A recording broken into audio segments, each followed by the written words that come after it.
स्तुतिशतकम् 80வது श्लोकम् त्र्यम्बककुटुम्बिनीं त्रिपुरसुन्दरीम् इन्दिरां पुलिन्दपतिसुन्दरीं त्रिपुरभैरवीं भारतीं मदङ्गकुलनायिकां महिषमर्दिनीं मातृकां फलन्ति विविधोत्तमा विकृतिमेव कामाक्षि ते महामुनिमनोनटी महिदरम्यकम्भातटी कुटीरकविहारिणी कुटिलबोधसंहारिणी सता भवतु कामिनी सकलदेहिनां स्वामिनी कृपातिचय किङ्करी मम विभूतये शाङ्करी जडा प्रकृतिनिर्धना जनविलोचनारुन्धुता नराजननिवीक्षणं क्षणम् अवाप्य कामाक्षि ते वचत्सु मधुमाधुरीं प्रकटयन्ति भौरन्दरी विभूतिषु विडम्बनां बभुषि मान्मतिं प्रक्रियां घनस्तनतडस्फुटस्फुरितकञ्जली चञ्जली हृदत्रिपुरचाशना सुजनशीली तोभाषणा त्रिशोचरणीमश्नुते मम गतानुकाञ्चीपुरे परापरमयोगिनां मनसि चित्कला पुष्कला कवीन्द्रकृतये चरी परिधृकीतकाञ्चीपुरी निरूढकरुणाजरी निखिललोकरक्षाकरी मनःपतति मदनचाशनप्रेयसी महागुणकरीयसी मम त्रिशोऽस्तो नेतीयसी धनेन न रमामगे कलजना न सेवामगे न चाभालमयामगे भवभयान्न दूयामगे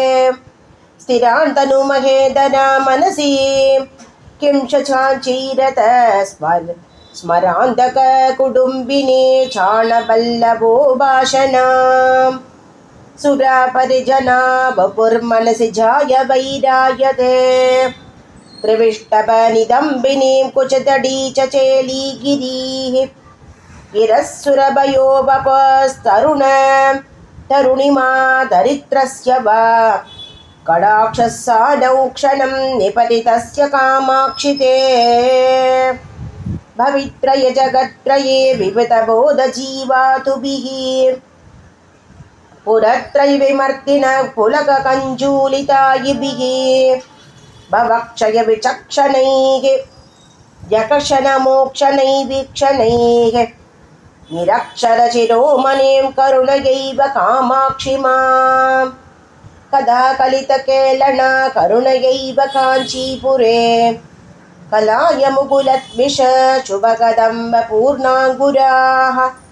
भयोदरमरालसा कविजनेषु ते बन्धुरा पचेलिमकृपारशा परिपदन्ति मार्गे दृशोः अचोद्ययम् अचोलद्भवं कृतयनन्दनं देहिनाम् अनर्गमधिकाञ्ची तत्की किमपि रत्नमुद्योत्यते अनेन समलङ्कृता जयति शङ्कराङ्कस्थली कथास्य मम मानसं व्रजति पेडिका विभ्रमम्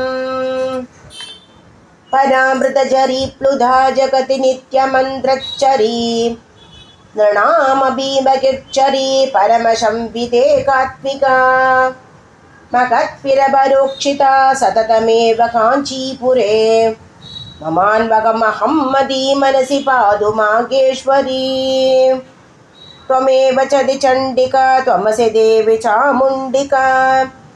त्वमेव परमातृका त्वमपि योगिनी रूपिणी।